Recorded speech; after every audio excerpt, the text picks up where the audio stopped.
வாசிக்கலாம். எடுத்துக்கொள்ளுங்கள். முதலாவதாக 1 சாமுவேல் புஸ்தகத்தை எடுத்துக்கொள்ளுங்கள். 1 சாமுவேல் 15ஆம் அதிகாரத்தை எடுத்துக்கொள்ளலாமா? 1 சாமுவேல் 15ஆம் அதிகாரம் 10வது வசனத்தை நம்ம வாசிக்க போகிறோம். 1 சாமுவேல் 15ஆம் அதிகாரம் 10வது வசனத்திலிருந்து வாசிக்கலாம். அப்பொழுது கர்த்தருடைய வார்த்தை சாமுவேலுக்கு உண்டாகி அவன் சொன்னது, நான் சவுலை ராஜாவாக்கினதற்கு எனக்கு மனஸ்தாபமாக இருக்கிறது. அவன் என்னை விட்டு திரும்பி என் வார்த்தைகளை நிறைவேற்றாமல் போனான் என்றான். அப்பொழுது சாமுவேல் மனம் நொந்து முழுதும் கர்த்தரை நோக்கி கூப்பிட்டான். மறுநாள் அதிகாலமே சாமுவேல் சவுலை சந்திக்க போனான். அப்பொழுது சவுல் கார்மேலுக்கு வந்து தனக்கு ஒரு ஜெயஸ்தம்பம் நாட்டி பின்பு பல இடங்களில் சென்று கில்காலுக்கு போனான் என்று சாமுவேலுக்கு அறிவிக்கப்பட்டது. சாமுவேல் சவுலிடத்திற்கு போனான். சவுல் அவனை நோக்கி, நீர் கர்த்தரால் ஆசீர்வதிக்கப்பட்டவர், கர்த்தருடைய வார்த்தையை நிறைவேற்றினேன் என்றான். அதற்கு சாமுவேல், அப்படியானால் என் காதுகளிலே விழுகிற ஆடுகளின் சத்தமும் எனக்கு கேட்கிற மாடுகளின் சத்தமும் என்ன என்றான். அதற்கு சவுல், அமலேக்கியரிடத்திலிருந்து அவைகளை கொண்டு வந்தார்கள். ஜனங்களின் ஆடு மாடுகள் நலமானவைகள் உம்முடைய தேவனாகிய கர்த்தருக்கு பலியிடும்படிக்கு தப்ப வைத்தார்கள், மற்றவைகளை முற்றிலும் அழித்து போட்டோம் என்ன. அப்பொழுது சாமுவேல், அந்த பேச்சை விடும், கர்த்தர் இந்த ராத்திரியிலே எனக்கு சொன்னதை உமக்கு அறிவிக்கிறேன் என்று சவுலோடே சொன்னான். அவன் சொல்லும் என்றான். அப்பொழுது சாமுவேல், நீர் உம்முடைய பார்வைக்கு சிறியவனாய் இருந்த போது அல்லவோ இஸ்ரவேல் கோத்திரங்களுக்கு தலைவனானீர். கர்த்தர் உம்மை இஸ்ரவேலின் மேல் ராஜாவாய் அபிஷேகம் பண்ணுவித்தாரே. இப்பொழுதும் கர்த்தர், நீ போய் அமலேக்கியனாகிய அந்த பாவிகளை சங்கரித்து அவர்களை நிர்மூலமாக்கி தீர் மட்டும் அவர்களோடு யுத்தம் பண்ணி என்று சொல்லி உம்மை அந்த வழியாய் அனுப்பினார். இப்படி இருக்க நீ கர்த்தருடைய சொல்லை கேளாமல் கொள்ளையின் மேல் பறந்து கர்த்தருடைய பார்வைக்கு பொல்லாப்பானதை செய்தது என்ன? சாமுவேல் சவுலை நோக்கி, நான் கர்த்தருடைய சொல்லை கேட்டு கர்த்தர் என்ன அனுப்பின வழியாய் போய் அமலேக்கின் ராஜாவாகிய 31வது வசனம். அப்பொழுது சாமுவேல் திரும்பி சவுலுக்கு பின் சென்றான். சவுல் கர்த்தரை பணிந்து கொண்டான். பின்பு சாமுவேல் அமலேக்கின் ராஜாவாகிய ஆகாக என்னிடத்தில் கொண்டு வாருங்கள் என்றான். ஆகாக் சந்தோஷமாய் அவனிடத்தில் வந்து, மரண கசப்பு அற்று போயிட்டது நிச்சயம் என்றால். சாமுவேல், உன் பட்டயம் ஸ்திரீகளை பிள்ளையற்றவர்கள் ஆக்கினது போல ஸ்திரீகளுக்குள்ளே உன் தாயும் பிள்ளையற்றவள் என்று சொல்லி சாமுவேல் கில்காலிலே கர்த்தருக்கு முன்பாக ஆகானை துந்தித்து போட்டான்.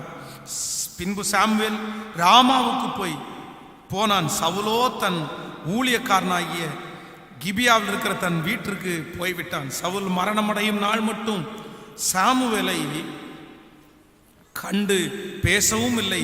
இஸ்ரவேலின் மேல் சவுலை ராஜாவாக்கினதற்காக மனஸ்தாபப்பட்டது நிமித்தம் சாமுவேல் சவுலுக்காக துக்கித்து கொண்டிருந்தான். கர்த்தர் சாமுவேலை நோக்கி, நீ இஸ்ரவேலின் மேல் ராஜாவாக்கின நான் புறக்கணித்து தள்ளின சவுலுக்காக நீ எந்த மட்டும் துக்கித்துக் கொண்டிருப்பாய்? நீ உன் கொம்பை தைலத்தினால் நிரப்பிக்கொண்டு பெத்லெகேமாகிய ஈசாயினத்திற்கு உன்னை அனுப்புவேன். அவன் குமாரரில் ஒருவனை நான் ராஜாவாக தெரிந்து கொண்டேன் என்றான். கையை உயர்த்தி ஒரு ஹல்லேலூயா சொல்லுங்கள். சத்தமாய் ஒரு ஹல்லேலூயா சொல்லுங்கள். கவனிங்க ஆண்டவருடைய பிள்ளைகளே, இந்த இடத்திலே சவுலை ஆண்டவர் ஒரு மிகப்பெரிய ராஜாவாய் அபிஷேகம் பண்ணுகிறார். எல்லாரும் கவனமாய் கவனிக்கிறீர்கள் என்று நான் நம்புகிறேன். இவனை ஒரு பெரிய ராஜாவாய், சாதாரணமாய் இருந்தவனை, கழுதைக்கு பின்பாக போய்கொண்டிருந்தவனை கர்த்தர் அவனுடைய பார்வைக்கு அவன் சிறியவனாய் இருந்தும், அதான் சாமுவேல் தீர்க்கதரிசி இங்கே சொல்லும் போது சொல்றாரு, எப்பா நீ எல்லாருடைய பார்வைக்கும் சிறியவனா இல்ல, நீ எல்லாருடைய பார்வைக்கும் பெரியவனாய் இருந்தாய். ஆனால் உன்னுடைய பார்வைக்கு நீ மிகவும் சிறியவனாய் இருந்தாய். சிறியவனாய் இருந்த உன்னை இஸ்ரவேல் எல்லா கோத்திரத்தின் மேலையும் ஆண்டவர் ராஜாவா அபிஷேகம் பண்ணாரு. ராஜாவா அபிஷேகம் பண்ணி உன் கையில ஆண்டவர் சில கடமைகளை கொடுத்தார். இந்த நாட்டில் போகணும், இப்படியெல்லாம் நீ செய்யணும் அப்படின்னு கர்த்தர் சில கடமைகளை கொடுக்கிறார். ஆனால் இந்த சவுல் ராஜா தன்னுடைய கடமைகளை தவறி ஆண்டவர் செய்ய சொன்னதை செய்யாமல் தன்னுடைய கடமைகளை தவறினதுனாலே இப்ப ஆண்டவர் சாமுவேல் தீர்க்கதரிசியின் மூலமாய் என்ன பேசினார் தெரியுமா? நீ உன் கடமையை செய்ய தவறினதுனால, நீ ஆண்டவருடைய சத்தத்திற்கு கீழ்ப்படியாம போனதுனால சவுலை ராஜ்யபாரத்திலிருந்து ஆண்டவர் தள்ளி அந்த ராஜ்யபாரத்திலே இன்னொருத்தரை கர்த்தர் ராஜாவாய் அபிஷேகம் பண்ணினார். நம்பர் 1, முதலாவதாக உங்களுடைய கடமைகளை நீங்கள் தவறுவீர்களேயானால் முதல்ல நீங்க பாவிகளாய் மாற்றப்படுவீர்கள். நம்பர் 2, இரண்டாவது, உங்களுடைய கடமைகளிலே நீங்கள் தவறுவீர்களேயானால் உங்களுக்கு இருக்கிற ஸ்தானம் உங்களை விட்டு கடந்து போகின்றத நீங்க ஒரு காலம் மறந்துடாதீங்க. கணவனுடைய ஸ்தானத்திலே கணவர் இல்லாவிட்டால் கணவனுடைய ஸ்தானம் உங்களை விட்டு பறிபோகக்கூடிய சூழ்நிலை வரும். மனைவியினுடைய ஸ்தானத்திலே மனைவி சரியாக இல்லாவிட்டால், கடமைகளை சரியாக செய்யாவிட்டால் உங்களுடைய ஸ்தானம் உங்களை விட்டு கடந்து போகும். ஒவ்வொருத்தருக்கும் கர்த்தர் ஒவ்வொரு கடமைகளை கொடுக்கிறார். அந்த கடமையில உண்மையா இல்லை அப்படின்னா நீங்கள் உங்களுக்கு கொடுக்கப்பட்டிருக்கிற ஸ்தானத்திலிருந்து எடுக்கப்படுவீர்கள். நன்றாய் கவனிங்கள், எல்லாரும் கவனிங்கள். கடந்த நாட்களிலே ஒரு பிசினஸ்ல ஒரு தோற்று போன ஒரு மனிதன் என்னிடத்தில் ஜெபிக்கிறதுக்கு வந்தார். பல லட்சங்களை மாதம் சம்பாதித்த அந்த மனுஷன். அப்ப அவரை பார்த்து கேட்டேன், பிரதர், நீங்க இவ்வளவு சம்பாதிச்ச ஆளு, நீங்க இத்தனை சேர்த்து வச்ச ஆளு, சோ திடீரென இந்த பிசினஸ் வந்து ஒன்றும் இல்லாம போகும் அப்படின்னா கண்டிப்பா ஏதோ ஒரு காரணம் இருக்கும். நோக்கம் இல்லாம காரணம் இல்லாம இது கீழே போகாது. நீங்க கொஞ்சம் செக் பண்ணுங்க பிரதர், எதனால இப்படி ஆயிடுச்சு, ஏன் வந்து இந்த மாதிரி நடக்குது அப்படின்றத கொஞ்சம் நீங்க செக் பண்ணுங்க அப்படின்னு நான் அவரிடத்துல சொன்னேன். சொன்ன உடனே, பாஸ்டர் வேற எதுவுமே காரணம் இல்லை, நான் வந்து என்னுடைய வியாபார ஸ்தலத்துல நான் நல்ல வியாபாரம் பண்ணிட்டே இருந்துச்சு. அந்த குறிப்பிட்ட அந்த நேரத்தில் நான் வர முடியாததுனால என்னுடைய ஊர்ல இருந்து என்னுடைய மாமாவுடைய பையன், ரொம்ப நம்பிக்கைக்குரிய பையன், அவனுடைய கையில என்னுடைய பிசினஸினுடைய மொத்த பொறுப்பையும் கொடுத்தேன், பணத்தினுடைய மொத்த பொறுப்பையும் கொடுத்தேன். அவன் தான் நல்லா பார்த்துக்கிறானே. காலையில 8 மணிக்கு நான் தான் போய் ஆபீஸை திறப்பேன். ஆனா என் கையில இருந்த சாவி அவன் கையில கொடுக்கப்பட்டுருச்சு. ஃபர்ஸ்ட் கடையை அவன் திறந்தான். அதற்கப்புறம் என்னுடைய கல்லாப்பட்டியில் இருக்கிற சாவி அவன் கையில போயிருச்சு. அதற்கு பிறகு வேலைக்காரங்களுக்கு கொடுக்கிற சம்பளம் அவன் கையில போயிடுச்சு. இப்படியே நான் என்னுடைய கடமையில பின்னாடி போய் நான் வீட்டுல ரொம்ப லேட்டா எந்திரிச்சு, நைட் ரொம்ப லேட்டா தூங்கி, ஆபீஸுக்கு லேட்டா வந்து என்னுடைய கடமையை நான் ஒன்னொன்னா மறந்து எல்லா பொறுப்புகளும் அவனுடைய கையில ஒன்னொன்னா போய் கடைசியில இன்றைக்கு நான் வெளியே தள்ளப்பட்டு என்னுடைய பிசினஸ்ல ஒரு பெரிய நஷ்டமாகி இன்னைக்கு ஒன்றும் இல்லாம இருக்கிறேன். இந்த பிசினஸ் ஒன்றும் இல்லாம போகிறதற்கு நான் தான் பாஸ்டர் காரணம். ஆண்டவர் இனி எனக்கு ஒரே ஒரு சான்ஸ் மட்டும் கொடுக்க சொல்லுங்க, எனக்கு ஒரே ஒரு வாய்ப்பு மட்டும் கொடுக்க சொல்லுங்க. இனி எனக்கு முன்பாக சம்பாதித்தது மாதிரி இனி ஒரே ஒரு சம்பாத்தியத்தை கர்த்தர் கொடுத்தார் அப்படின்னா நான் கண்டிப்பா அதை விட மாட்டேன் பாஸ்டர். நான் நிச்சயமா அந்த பொறுப்பை நான் கரெக்டா 8 மணிக்குன்றது 7:30 மணிக்கே போவேன். அப்படி அங்கலாய்க்கிறார்.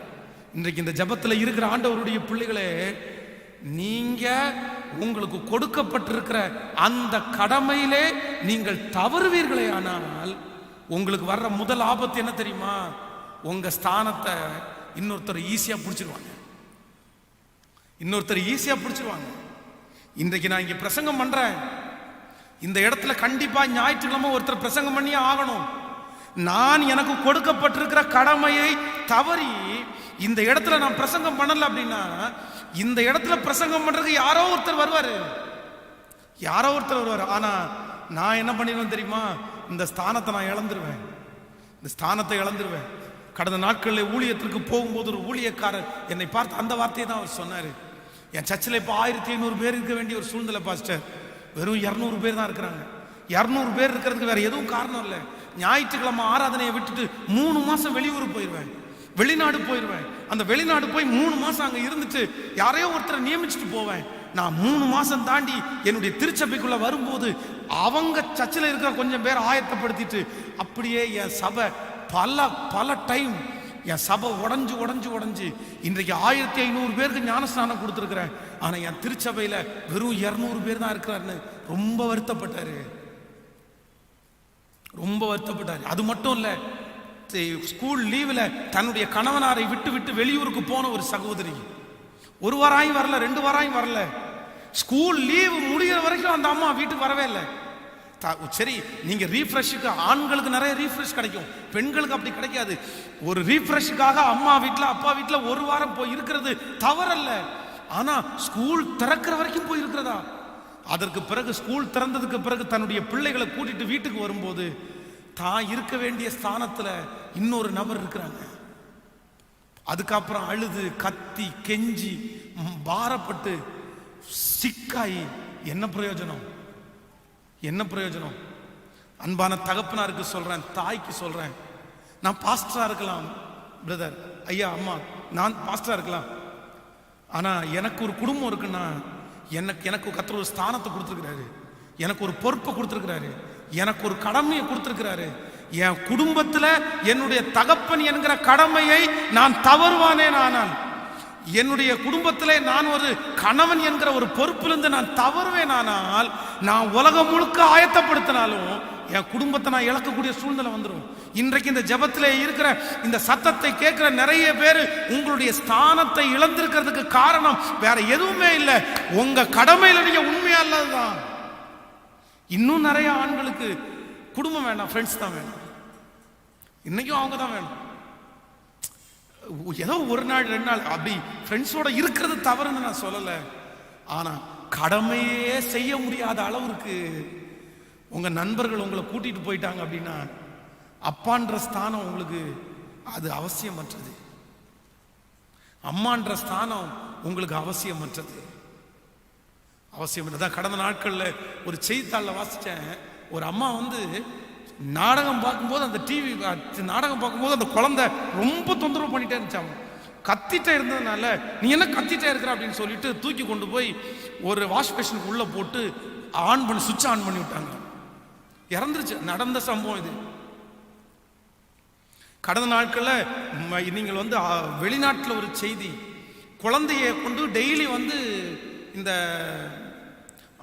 சின்ன குழந்தைங்க படிக்கிற அந்த இடத்திற்கு கிட்ஸ் ஸ்கூல்ல விடுறதுக்கு அவங்க டெய்லி போவாங்களாம். போகும்போது அந்த குழந்தைய பின்னாடி வச்சு, முன்னாடி உட்கார வைக்க மாட்டாங்களாம், பின்னாடி உட்கார வச்சு அந்த பெல்ட் போட்டு உட்கார வைப்பாங்களாம். இவங்க ஏதோ ரொம்ப டென்ஷனா போயிருக்கிறாங்க, குழந்தை பின்னாடி உட்காடுறாங்க. இவங்க ஆபீஸ்ல போய் காரை நிப்பாட்டிட்டு, ஸ்கூலுக்கு போகாம காரை நிப்பாட்டிட்டு ஆபீஸ்க்குள்ள போயிட்டாங்க. மத்தியானம் ஞாபகம் வந்துச்சாமா, ஐயோ குழந்தை அப்படின்னு ஞாபகம் வரும்போது தெரியாம காருக்குள்ள ஃபுல் கிளாஸையும் க்ளோஸ் பண்ணிட்டு காரை பூட்டி போட்டு மத்தியானம் வரைக்கும் இருந்தாங்க. திரும்பி போய் பார்த்தா குழந்தை ஜீவனோடைய இல்லை. தங்களுடைய கடமையை தவறுகிறவர்கள் உங்க கையில இருக்கிற பொறுப்பு சீக்கிரமா உங்களை விட்டு போயிடும்,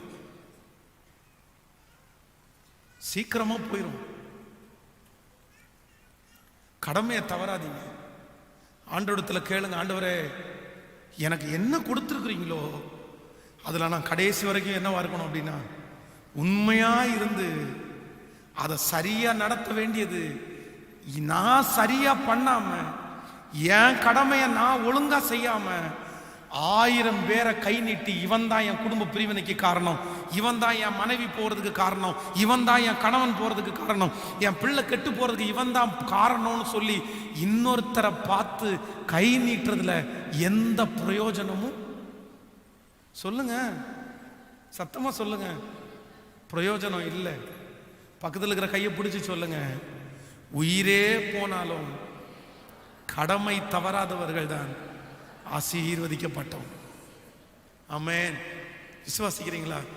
கைகளை உயர்த்தி ஒரு ஹல்லேலூயா சொல்லுங்க.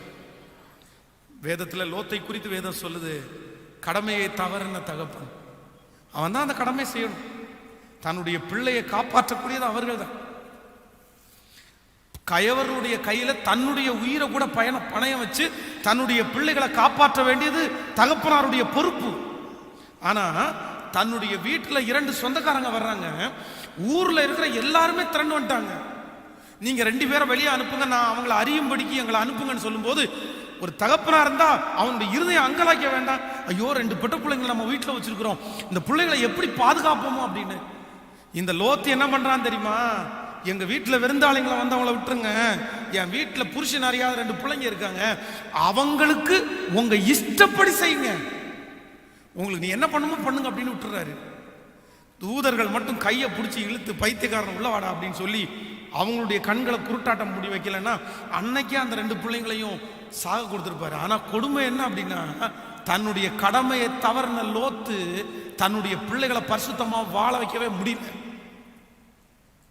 வாழ வைக்க முடியல. நம்ம சில காரியத்தை ரொம்ப அசால்ட்டா நினைக்கிறோம், ஈஸியா நினைக்கிறோம். இன்னைக்கு சேட்டா நாளைக்கு செய்யறோம், நாளைக்கு சேட்டா நாளைக்கு செய்யறோம் நினைக்கிறோம். இல்ல இல்ல, கடமையை தவறுகிற ஒவ்வொரு நிமிஷமும் நீங்க நினைச்சுக்குங்க, உங்களுக்கு கொடுக்கப்படுகிற பொறுப்பை நீங்க இழந்துட்டே இருக்கிறீங்கன்றதை மறந்துடாதீங்க. கடமையை தவறுகிற ஒவ்வொரு தேவ பிள்ளையும் அறிந்து கொள்ள வேண்டிய சத்தியம், நீங்க கடமையை தவறும் போது உங்களுக்கு கொடுக்கப்பட்டிருக்கிற பொறுப்பை ஒன்றொன்றாய் இழக்கிறீர்கள் என்கிறதை மறந்து விடாதீர்கள். பொறுப்புகளை இழந்துறீங்க. நீங்கள் நீங்கள் யோசேப்பை குறித்து வாசிக்கும் போது வேதம் சொல்லுது, அவன் கடமையில எப்படி இருந்தான்னா, சிறைச்சாலையில கூட கடமையில கண்ணும் கருத்துமா இருந்தான். ஆண்டவர் அவன் ஆசீர்வதிச்சாரா? கேளுங்க, கையை மேல உயர்த்தி கேளுங்க ஆண்டவரிடத்துல, ஆண்டவரே எனக்கு வச்சிருக்கிற ஸ்தானத்துல நான் ஒரு நாளும் என் ஸ்தானத்தை இழந்துடக்கூடாது. சொல்லுங்க, என் கணவனாரை நான் குற்றப்படுத்த விரும்பல, என் மனைவியை நான் குற்றப்படுத்த விரும்பல, என் பிள்ளைகளை நான் குற்றப்படுத்த விரும்பல. நான் கடமையை தவறுனதான் காரணமா ஆண்டவரே? நான் கண்டிக்காததான் காரணமா? நான் கேட்காததான் காரணமா? என்னை மன்னிச்சிருங்க ஆண்டவரே. சொல்லுங்க, அப்பா என் கடமையில நிறைய தவறி இருக்கிறப்பா. எனக்கு கிடைச்ச டைமுக்கு, எனக்கு கிடைச்சிருக்கிற காலங்களுக்கு நான் எப்படியோ செஞ்சிருந்தா இன்னைக்கு எவ்வளோ ஆசீர்வதிக்கப்பட்டிருப்பேன். ஏதேதோ காரணம் காட்டி என்னென்னமோ சொல்லி சொல்லி என் கடமையை நான் தவற விட்டுட்டேன்ப்பா. ஹல்லேலூயா. ஆவியானவரே, ஆவியானவரே, பரிசுத்த ஆவியானவரே, பாடுவோம். ஆவியானவரே, ஆவியானவரே, பரிசுத்த ஆவியானவரே, எங்கு செல்ல வேண்டும், என்ன சொல்ல வேண்டும், வழி நடத்தும் ஆவியானவரே. கரங்களை தட்டி பாடுங்க. எங்கு செல்ல வேண்டும், என்ன சொல்ல வேண்டும், வழி நடத்தும் ஆவியானவரே. உம் விருப்பம் இல்லாத, உம் விருப்பம் இல்லாத இடங்களுக்கு செல்லாமல் தடுத்து நிறுத்தும் ஆவியானவரே. எல்லாரும் சொல்லுவோம், உம் விருப்பம் இல்லாத இடங்களுக்கு செல்லாமல் தடுத்து நிறுத்தும் ஆவியானவர். கரங்களை மேல தட்டி சொல்லுவோம், ஆவியானவரே, ஆவியானவரே, இயேசுவே, பரிசுத்த ஆவியானவரே, அப்பா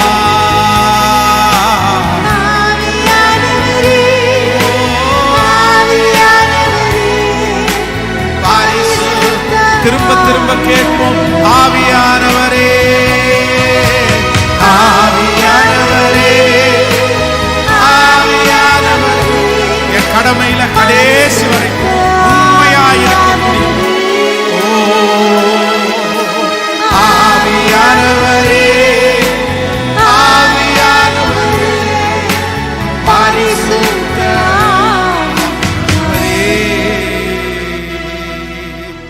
ஹல்லேலூயா. என் கணவனார் எதுக்குமே சரிப்பட்டே வர மாட்டேங்கிறாரு, அவருடைய கேரக்டர் ரொம்ப மோசமா இருக்குது அப்படின்னு சில சகோதரிகள் என்ன நினைக்கிறாங்க அப்படின்னா, நான் விட்டுறேன் அப்படின்னு. இல்லை, நான் சொல்றேன், உங்களை ஆண்டவர் மனைவியா வச்சிருக்கிறதுக்கு நோக்கம், உங்க கையில உங்களுடைய கணவனாரை கொடுத்துருக்கிறார் அப்படின்னா உங்க கடமை என்ன தெரியுமா? நீங்க எப்படியாவது முழங்கால நின்று நீங்க அழுவீங்களோ, கெஞ்சுவீங்களோ, கதறுவீங்களோ, உபவாசம் இருப்பீங்களோ தெரியாது, ஆயத்தப்படுத்த வேண்டிய கடமை யாருடையது? சொல்லுங்க, உங்க கையில தான் இருக்குது.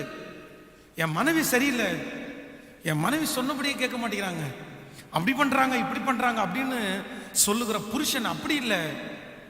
உங்க மனைவி எப்பேற்பட்டவங்களா இருந்தாலும், நான் சொல்றேன், நம்முடைய திருச்சபையில வந்திருக்கிற ஆண் மகர்களோட சொல்லியிருக்கிறாங்க, பாஸ்டர் பல நாட்கள் என்னுடைய மனைவிக்காக திருச்சபையில கெஞ்சி அழுதுருக்கிறேன், ஆனா இன்னைக்கு அழுதழுதான் என் மனைவியை வந்து இந்த அளவுக்கு கொண்டு வந்திருக்கிறேன். அழுது ஜெபம் பண்ணி, அவ்வளவு கொடுமை. நான் வந்து இங்க ஜெபம் பண்ணிட்டு இருக்கும்போது பிசாசு அப்படி ஆடும் அவங்களுக்குள்ள. ஆனா என் முழங்கால் தான் என் மனைவியை கொண்டு வந்திருக்குது. கணவனாருடைய முழங்கால்னால மனைவியை நம்ம நிறைய பேர் நினைப்போம், கீழ்ப்படியல அப்படி சொல்லல, என்ன அவளை ஒரு பெண்ணா இருந்துட்டு அப்படி அப்படி இல்ல இல்ல, உங்க குடும்பத்தை நடத்த வேண்டிய கடமை யாருடைய கையில கத்தர் கொடுத்துக்காருன்னா உங்க கையில. ஸ்பெஷலா பெண் பிள்ளைகளை பெற்று வளர்த்தின ஒவ்வொரு தாய்க்கும் நான் சொல்றேன், தயவு செய்து உங்க பிள்ளைகளை வளர்த்துற கடமை உங்களுக்கு இருக்குன்றத மறந்துடாதீங்க. கடமையை விட்டுறாதீங்க. நீங்க இன்னைக்கு இருக்கிற உலகம் திருச்சபை, சில திருச்சபைக்குள்ள போய் பார்க்கும்போது நமக்கு அப்படியே ரொம்ப கஷ்டமா இருக்குது. இந்த பிள்ளைங்க பண்ற அந்த ட்ரெஸ்ஸிங் கோட் இருக்குல்ல, ஐயோ அவ்வளோ ஆக்வர்டா இருக்குது திருச்சபைகள்ல. சிலர் திருச்சபைகளில் மட்டும் நல்லா ட்ரெஸ் பண்ணிட்டு வர்றாங்க, வெளியே போகும்போது அப்படி இல்லை.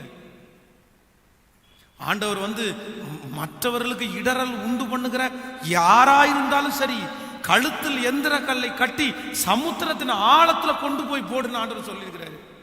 சகோதரிங்க தங்கச்சிங்க ரொம்ப கேர்ஃபுல்லா இருக்கணும். நீங்க உங்க பிள்ளைகளை வெளியே, உங்க வீட்டை விட்டு வெளியே போறாங்க அப்படின்னா கண்டிப்பா நீங்க ஒரு நிமிஷம் அவங்கள பார்க்காம வீட்டை விட்டு வெளியே அனுப்ப கூடாது. உங்க கடமைகளை இன்னைக்கு தவறுவீர்களே ஆனால் நாளைக்கு நீங்க தான் பாதிக்கப்படுவீங்க. ஒரு பிள்ளை ஸ்கூல் முடிச்சுட்டு வந்ததற்கு பிறகு அந்த ஸ்கூல்ல என்ன நடந்துச்சு, யாரை பார்த்த, யார்கிட்ட பேசின, எப்படி நடந்துருச்சு அப்படின்ற கேட்கக்கூடிய ஒரு தகப்பனும் தாயும் தான் ஒரு பிள்ளைய சரியாய் நடத்துறாங்க. அதே போல வீட்டில் ஒரு பிள்ளைகளை வச்சுட்டு குடும்ப ஜெபம் பண்ணி இரவு ஜெபம் பண்ணாம படுக்க கூடாது அப்படின்னு நடத்துற ஒரு பெற்றோர் தான் பிள்ளைகளை சரியாய் நடத்துகிறவர்கள். ஆனா நிறைய பேர் என்ன தெரியுமா, கண்டுகிறதே இல்லை. இந்த லீவ்ல போற ரோட்ல போனா பிள்ளைங்க அங்க இங்கேயும் ஓடிட்டே இருக்கிறாங்க. அந்த பிள்ளைங்க குளிக்கல, சாப்பிடல, யாருமே இல்லை. அந்த பிள்ளைகள் ஒரு அநாத குழந்தைங்கள மாதிரி நிறைய குழந்தைங்க அங்க இங்க சுத்திட்டு இருக்குது. ஒரு கேர் எடுக்கிறது இல்லை பிள்ளைங்கள. என்ன படிக்கிறாங்க, என்ன செய்யறாங்க, டிவியில் என்ன நிகழ்ச்சி பார்க்குறாங்க, மொபைலில் என்ன பார்க்குறாங்க. நான் சொல்கிறேன், அப்பான்ற கடமை எதுக்கு, அம்மான்ற கடமை எதுக்கு? எல்லாருடைய கையிலையும் கொடுக்கப்பட்டிருக்கிற கடமையை நீங்கள் தவறும் போது அந்த ஸ்தானத்தை நீங்கள் இழந்து விடுகிறீர்கள். அல்லேலூயா. புரியுதா? எத்தனை பேருக்கு புரியுது? ஆமே சொல்லுங்க. இல்லை, எல்லாம் உங்களுடைய நல்லதற்காக தான் ஆவியானுடைய வார்த்தையை உங்களுக்கு பேசுறேன். நம்ம கடமையை மட்டும் செஞ்சுட்டோம்னாலே நம்ம ஆசீர்வாதமா இருக்கும். ஆமேன். நம்பர் 2, ரெண்டாவது, இந்த கடமை ஒரு கொஞ்ச நேரத்தில் முடிகிற இந்த கடமையை தவறுறதுனால வருகிற விளைவை குறித்து நீங்கள் எஸ்தரின் புஸ்தகத்தை எடுத்துக்கொள்ளுங்கள். எஸ்தரின் புஸ்தகம் 1ஆம் அதிகாரம் 9வது வசனத்தை வாசிக்க போறோம். எஸ்தர் 1ஆம் அதிகாரம் 9வது வசனம் வாசி. ராஜஸ்திரியாகிய வஸ்தியும் ராஜாவாகிய அகாஸ்வேரின் அரண்மனையிலே ஸ்திரீகளுக்கு ஒரு விருந்து செய்தாள். 7ஆம் நாளிலே ராஜா திராட்சரசத்தினால் களிப்பாய் இருக்கும்போது மகா ரூபவதியாய் இருந்த ராஜஸ்திரியாகிய வஸ்தியின் சௌந்தரியத்தை ஜனங்களுக்கும் பிரபுக்களுக்கும் காண்பிக்கும்படி ராஜ கிரீடம் தரிப்பிக்கப்பட்டவளாக அவளை ராஜாவுக்கு முன்பாக அழைத்து வர வேண்டும் என்று ராஜாவாகிய அகாஸ்வேரின் சமூகத்தில் சேவிக்கிற மெகுமான், பிஸ்தா, அர்போனா, பிக்தா, அபக்தா, சேதார், கர்காஸ் என்னும் 7 பிரதானிகளுக்கும் கட்டளையிட்டான். ஆமென். ஆனா அந்த அம்மா என்ன சொல்லிட்டாங்கன்னா, நான் என்ன பண்ண மாட்டேன், வரமாட்டேன்னாங்க. இங்கே வேதம் சொல்கிறது மகா ரூபவதியான வஸ்தி. யாராமா? மகா ரூபவதி, ரொம்ப அழகான ஒரு ராணி. இந்த வசனம் ஆரம்பிக்கும் போதே என்ன சொல்லுது அப்படின்னா, ராஜ அரண்மனையில் ராஜஸ்திரியாகிய வஸ்தி, ராஜா எப்படி நாட்டில் உள்ள எல்லாருக்கும் விருந்து பண்றாரோ அந்த மாதிரி அந்த அம்மா யாருக்கு மட்டும் விருந்து பண்ணாங்களாமா? அந்த தேசத்துல இருந்த சகோதரிகளுக்கு மட்டும், லேடிஸுக்கு மட்டும். அப்ப நான் என்ன சொல்றேன் அப்படின்னா, இந்த வஸ்தின்ற கேரக்டர் ஒரு கரெக்டான ஒரு சரியான கேரக்டர். யாரோட தான் சேர்றாங்க அப்படின்னு சொன்னா, பெண்களோட, ஆண்கள். சொல்லுங்க, இது அந்த காலத்திலே அப்படி இருந்திருக்கு. ஒரு விருந்து பண்ணும்போது கூட எனக்கு விருந்து பண்ணணும், சரி நீங்க விருந்து பண்றீங்க, ஆனா நான் என்னுடைய கூட இருக்கிற இந்த சகோதரிகளோட சேர்ந்து எனக்கு விருந்து பண்றேன். அது ஒரு நல்ல ஐக்கியம், அது சரியான ஐக்கியம். ஆனா இந்த ராஜா என்ன பண்றாரு அப்படின்னா, இல்ல இல்ல, காப்பாற்ற வேண்டியது ராஜா. அவர்களுடைய அழகை, அவர்களுடைய சரீரத்தை காப்பாற்ற வேண்டியது இந்த அகாஸ்வேர் ராஜா. ஆனா தன்னுடைய மனைவி ரொம்ப அழகா இருக்கிறாங்க அப்படின்னு தண்ணி ரொம்ப அடிச்சதுனால என்ன தெரியல, புத்தி பேதலிச்சு போயிடுச்சு. உடனே காமிக்கணும்னு முடிவு பண்ணிட்டாரு. 7 பேரையும் கூப்பிட்டு சொல்றாரு, பிரதனைகளை கூப்பிட்டு, ரேய் அம்மா வர சொல்லுங்க, எல்லாத்தையும் ரொம்ப ஸ்டைலா ட்ரெஸ் பண்ணிட்டு தலையில ராஜகிரடம் வச்சு பண்ணுங்க, எல்லாருக்கும் காமிக்கணும் அப்படின்னு சொல்லிட்டு வர சொன்னா, இவங்க ரொம்ப அதான் இவங்களுடைய முன்னாடியே வாசிச்சோமே, கரெக்டா ஒழுக்கமுள்ள ஸ்திரியா இருந்ததுனால என்னுடைய அழகை வேற யார் ரசிக்க வேண்டிய அவசியம்? ஒரு உண்மையான பெண்மணிக்கு இருக்கக்கூடிய ஒரு ஒரு ஒரு சரியான நடத்துதல் என்ன அப்படின்னா, உங்களுடைய அழகை இன்னொருத்தர் ரசிக்கணும்னு நினைக்காதவங்க தான் உண்மையான ஒரு குடும்ப ஸ்திரீ. அவங்க தான் பர்ஃபெக்டானவங்க. உண்மை, நான் ஓப்பனா சொல்றேன், அவங்க தான். இன்னொருத்தர் தங்களுடைய அழகை ரசிக்கணும்னு நினைக்கிறவங்க ஒரு பர்ஃபெக்டான குடும்ப பெண்மணி யார் இருக்க மாட்டாங்க, இருக்கிறதுக்கு வாய்ப்பும் இல்லை. என்னுடைய அழகை நீங்க ரசிச்சா போதும், என்னுடைய அழகை ஊர்ல இருக்கிற எல்லாருமே ரசிக்கணும்னு அவசியம் இல்லை, நான் வர முடியாது. அத்தனை நாட்டிற்கு ராஜா அவர். இப்படி நம்ம எதிர்த்து பேசுறதுனால நம்முடைய பதவியை நம்ம இழந்துருவோம், நமக்கு ஒரு பெரிய பிரச்சனை வரப்போகுது அப்படின்னு தெரிஞ்ச போதிலும் கூட அதுல ரொம்ப கவனம் உள்ளவங்களா இருந்தாங்க. பரவாயில்லப்பா, நான் இழந்துட்டா கூட பரவாயில்ல. உடனே ராஜா அமைதியா இருந்தாலும் சுத்தி இருக்கிறாங்கல்ல, இப்படியே நீங்க விட்டா சரியாயிருமா? எங்களை எல்லாரும் நாளைக்கு மனைவிங்க மதிப்பாங்களா? உங்க வார்த்தைக்கே மதிப்பு இல்லைல்ல. அதான் சொல்லிக் கொடுக்கறதுக்கு 4 பேர் இருப்பாங்களே, தவறா இன்ஸ்ட்ரக்ட் பண்றதுக்கு, அப்படி நடந்தணும் இப்படி நடந்தணும், நாளைக்கு மதிக்க மாட்டாங்க அப்படின்னு சொல்றதுக்கு. அந்த மாதிரி சுற்றி இருக்கிறவங்க எல்லாம் ராஜாவுக்கு அப்படியே இன்ஜெக்ஷன் ஏற்றிட்டாங்க. உடனே இவருக்கும் கோவம் வந்துச்சு. அவளை பதவியை விட்டு விலக்கி நாட்டில் எல்லாத்துக்குமே கட்டளை பெறப்பட்டு எல்லாருமே கணவனுக்கு கீழ்ப்படியணும் அப்படின்னு சொல்லி. ஆனால் வேதம் சொல்லுது, அந்த புத்தி தெளிந்ததற்கு பிறகுதான் அந்த ராஜா அஸ்தியை நினைச்சு வருத்தப்பட்டார்.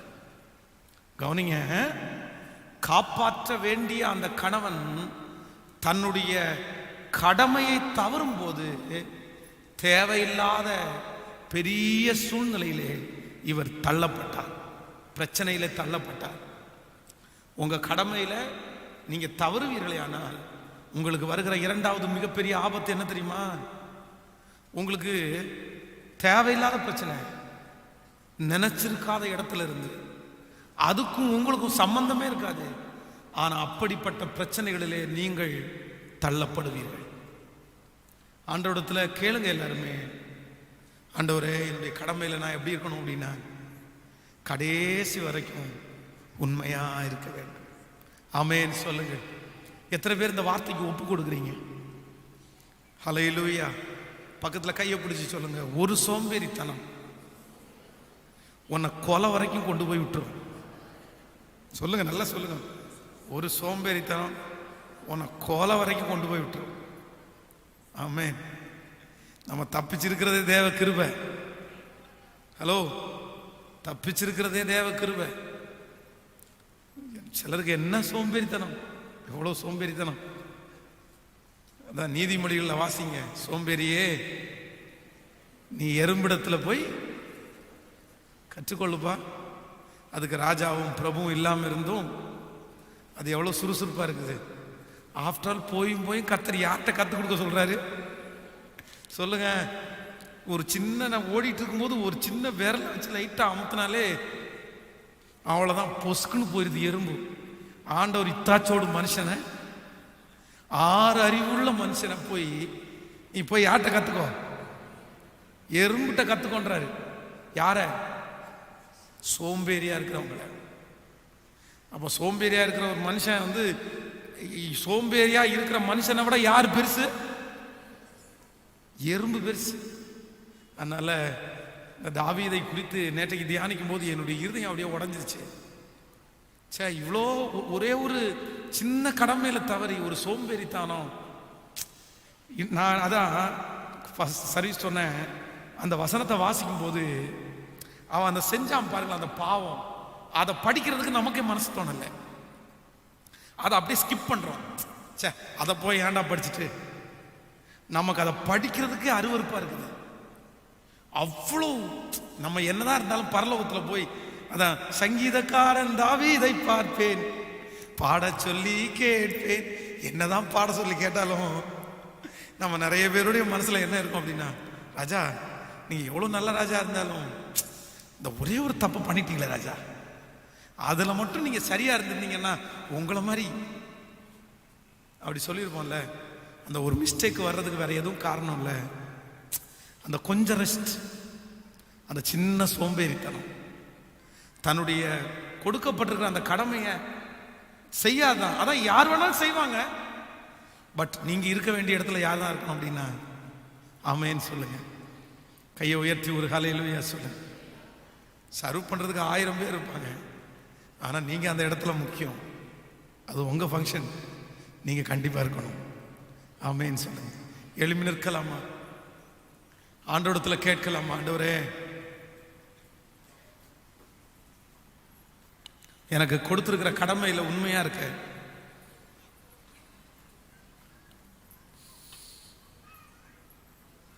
அந்தந்த நாட்களில் எனக்கு என்ன தந்திருக்கிறீங்களோ அதுல உண்மையா இருக்க,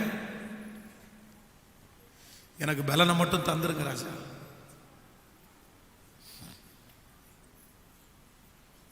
ஹல்லேலூயா. 2 பேர் தான் கையை உயர்த்தி இருக்கிறாங்க, அவங்க 2 பேருக்கும் ஸ்பெஷல் ஆசீர்வாதம் வரட்டும். இந்த செய்தியில இவ்வளவு நேரம் கத்தி கத்தி பிரசங்கம் பண்ண அந்த ஆசீர்வாதம் அவங்க 2 பேருக்கும் ஸ்பெஷலா வரட்டும். ஆமென். ஹல்லேலூயா. Thank you. ஆமென். உங்களுக்கெல்லாம் கடமை இருக்காப்பா? உங்களுக்கெல்லாம் கடமை இருக்கா? எல்லாருக்குமே, இந்த திருச்சபையில இருக்கிற இந்த சத்தத்தை கேட்கிற எல்லாருக்கும் என்ன இருக்கு? இருக்கா? கையை உயர்த்தி ஒரு ஹல்லேலூயா சொல்லுங்க. ஆமென். கடமையில நம்ம எப்பவுமே என்ன செய்யக்கூடாதுன்னா, தேங்க்யூ ஜீசஸ்.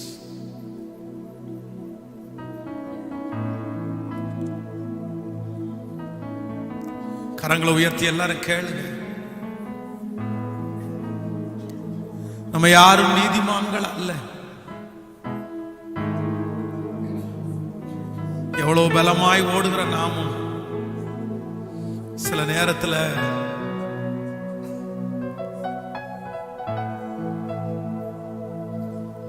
நம்ம செய்ய வேண்டிய கடமையை நம்ம செய்ய முடியறதில்லை.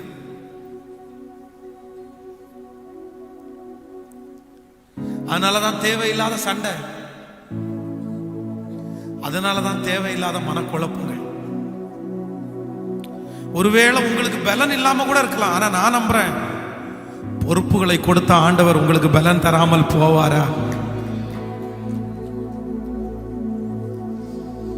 பலன் தராமல் போவாரா?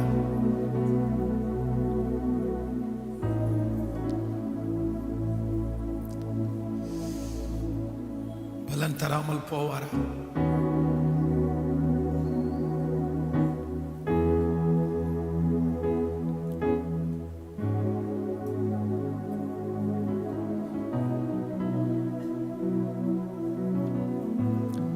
கவனிங்கள், ஒரு நிமிஷம் கண்களை திறந்து.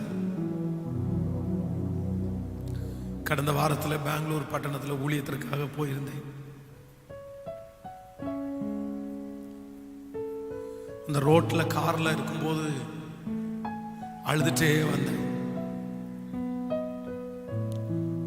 என்ன ஒரு நல்ல ஹோட்டல் கூட்டு போய் சாப்பிட வச்சாங்க. நான் ஒரு ரெண்டு டைம் சாப்பிட்டேன் ஹோட்டல், 2 டைம் சாப்பிட்டேன். அந்த ஹோட்டல் முழுக்க ஆட்கள் இருக்காங்க. 90% 90% பிள்ளைங்களும் பசங்களும் மட்டும்தான். எனக்கு ரொம்ப ஆச்சரியமா இருந்துச்சு. எனக்கு உடனே கேட்டுச்சு என் மனசு, இவங்களுக்கு வீடு இல்லையா? இவங்களுக்கு அம்மா அப்பா இல்லையா? இவங்களை கேட்கறதுக்கு யாரும் இல்லையா? கவனிங்க, நான் சாப்பிட போன டைமும் நைட்டு 1:30 இங்க இருந்து போகும்போது எனக்கு லேட் ஆயிடுச்சு. நான் கிளம்பும் போது 7 மணி தான் கிளம்புனேன். அங்க போகும்போது கிட்டத்தட்ட 1:30 மணி. 1:30 மணிக்கு சாப்பிட்றதுக்காக ஹோட்டலுக்கு போறேன். 1:30 மணிக்கு யூத் பாய்ஸ் கேர்ள்ஸ் அந்த அந்த ஃபுல்லா ஹோட்டல் ஃபுல்லா நிறைய பேர், 90% பிள்ளைங்க பசங்களுக்கு.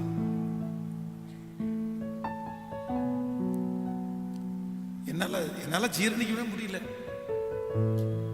அதான் நிறைய அம்மா அப்பா எனக்கு டேஸ்டா சமைக்க தெரியாது, கத்துக்கணும் அப்படின்றத விட எனக்கு சமைக்க தெரியலப்பா, இதாப்பா 100 ரூபா பிடிச்சுக்கப்பா, நீ வெளியே சாப்பிட்டுக்கப்பா அப்படி சொல்றாங்களா என்னன்னு தெரியல. நான் சொல்றேன், எல்லா பிள்ளைகளும் அம்மா அப்பா வளர்க்க தவறுனதுனாலதான் அப்படி போயிட்டாங்கன்னு நான் சொல்லல. எந்த அம்மா அப்பாவையும் நான் குற்றப்படுத்தல. ஆனா நான் சொல்றேன், ஒரு 80% அம்மா அப்பா தங்களுடைய பிள்ளைகளை சரியா வளர்க்காததுனால என்னமோ இன்னைக்கு அந்த பிள்ளைங்க எல்லாம் தெருவில் தெரிஞ்சுட்டே இருக்கு. நைட்டு 1 மணிக்கு எல்லாம் தெருவில் பிள்ளைங்களும் பசங்களும் கேட்க மாட்டாங்களா அவங்க வீட்டில் இருக்கிறவங்க, ஏன் இன்ன டைமுக்கு வந்த? அவங்க அம்மா அப்பாவும் எங்கேயோ அந்த மாதிரி சாப்பிட்டுக்க போறாங்களா என்னமோ, அதுவும் தெரியல. அதனால இந்த திருச்சபை மக்கள், இந்த சத்தத்தை கேட்கிற எல்லாருமே, எங்க நாட்டுக்கு அப்படிப்பட்ட ஒரு சூழ்நிலை வந்துடக்கூடாது ஆண்டவரே. மேலை நாடுகள்ல எல்லாம் 16 வயசுன்னு நினைக்கிறேன், 16 வயசு முடிஞ்சதுக்கு அப்புறம் அதுக்கப்புறம் அம்மா அப்பா பிள்ளைங்களை எதுவுமே கேட்கக்கூடாது. அவ்வளவுதான், அவங்க இஷ்டத்துக்கு போய்க்கலாம், அவங்க எங்க வேணாலும் தங்கிக்கலாம், அவங்க யாரை வேணாலும் கல்யாணம் பண்ணிக்கலாம். அதுக்கப்புறம் அவங்க வீட்டில் இருக்க வேண்டிய அவசியம் கூட இல்லையாமா. ஒருவேளை அம்மா அப்பா ஏதாவது அந்த பிள்ளைங்களை ஸ்டிக் பண்ணிட்டாங்கன்னா போலீஸ் இவங்களை அரெஸ்ட் பண்ணிக்குவாங்களாமா. மேலை நாடுகள்ல இன்னைக்கும் அந்த சட்டம் இருக்குது. இப்ப அப்படிதான், ஒரு 16 வயசு தாண்டி பிள்ளைங்க யாருமே வீட்டில் இருக்கிறது இல்லை. எத்தனையோ ஜெப குறிப்புகளுக்கு அம்மா அப்பா அவங்க எனக்கு ஃபோன் பண்ணி பேசுறாங்க, பாஸ்டர் என் பையன் 16 வயசு 17 வயசு தான், அவன் வீட்டை விட்டு போயிட்டான், அவன் ஃப்ரெண்ட் ரூம்ல தங்கி இருக்கிறான், இன்னொரு வீட்டில் தங்கி இருக்கிறான் அப்படின்றாங்க. ஆனா நம்ம தேசத்துக்கு அது வரக்கூடாது, அது வரக்கூடாது. கைகளை மேல உயர்த்தி, ஓ நன்றி ஆவியானவரே, சத்தமா கையை உயர்த்தி எல்லாருக்கும் ப்ளீஸ் ஹெல்ப் பண்ணுங்க. ஆவியானவரே, ஆவியானவரே, ஆவியானவரே, ஆவியானவரே, பரிசுத்த ஆவியானவரே, எதிரிகளின் சூழ்ச்சிகள், சாத்தானின் தீர்க்கணைகள் எதிர்த்து நிற்க பலன் வேண்டுமே. எதிரிகளின் சூழ்ச்சிகள், தீர்க்கணைகள் எதிர்த்து நிற்க பலன் வேண்டுமே. உடல் சோர்வாசதிகள், உடல் சோர்வாசதிகள், பலவீனங்கள் நீங்கி உற்சாகத்தால் நிரம்ப வேண்டுமே. எல்லாரும் கேளுங்க, சிஸ்டர் பிரதர் கேளுங்க. அப்பா, என் கடமையை செய்யறதுக்கு உடல் சோர்வு வரக்கூடாது, உற்சாகத்தால் நிரம்ப வேண்டுமே. 2 கையை மேல உயர்த்தி, ஆவியானவரே, ஆவியானவரே, ஆவியானவரே, அப்பா பலன் பலன், வாஞ்சியோடு ஜெபிக்கிற ஒவ்வொருவருக்கும் பலன் பலன், புது பலன், சோர்வின் ஆவிகள், பலவீனத்தின் ஆவி, சோம்பேறி தனங்கள் இயேசுவின் நாமத்தில் திரும்ப திரும்ப திரும்ப கேளுங்க. ஆவியானவரே,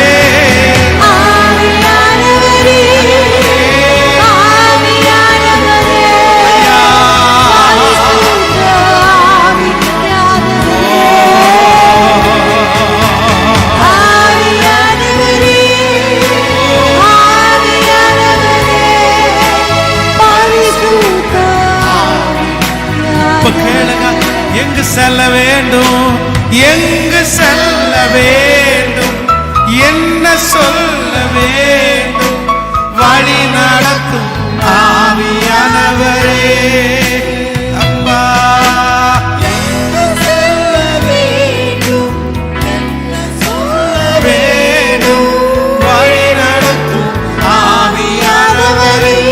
விருப்பம் இல்லாத இடங்களுக்கு செல்லாமல் தடுத்து நிறுத்தும் ஆவியானவரே. விருப்பம் இல்லாத இடங்களுக்கு செல்லாமல் தடுத்து நிறுத்தும் ஆவியானவரே. ரெண்டு கையை மேல உயர்த்தி ஆவியானவரே, ஆவியானவரே.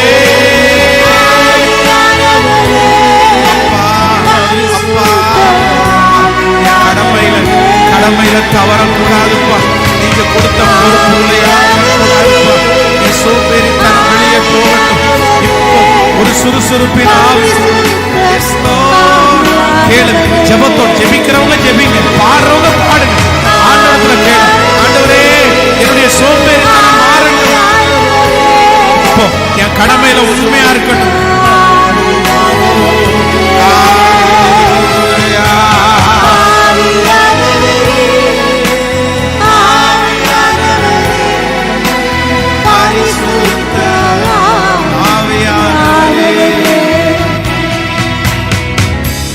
தகப்பனே, இந்த நல்ல ஆராதனைக்காக நாங்கள் உமக்கு நன்றி செலுத்துகிறோம். நீர் எங்களோடு பேசின வார்த்தைகளுக்காக உமக்கு கோடி நன்றி ராஜா. எங்களுக்கு ஆயிரக்கணக்கான கடமைகளை எங்க தலை மேல வச்சிருக்கிறீங்க.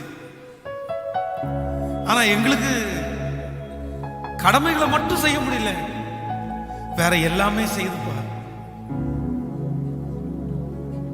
வேற எல்லாம் நடக்குதுப்பா.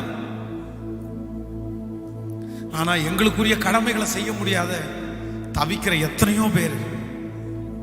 ஆனா வழி நடத்துகிற ஆவியானவர் உங்க பிள்ளைகளை அப்படி வழி நடத்துங்க ஆண்டவரே. நான் நம்புறேன் ஆண்டவரே, கடமைகளை மட்டும் நாங்க செஞ்சிட்டோம்னா நீங்க எங்களை ஆசீர்வதிச்சு எங்களை பெருக பண்ணி லட்சங்களை கோடிகளை பார்க்கறதுக்கு எங்களுக்கு உதவி செய்வீர். அதுல எந்த சந்தேகமே இல்லை.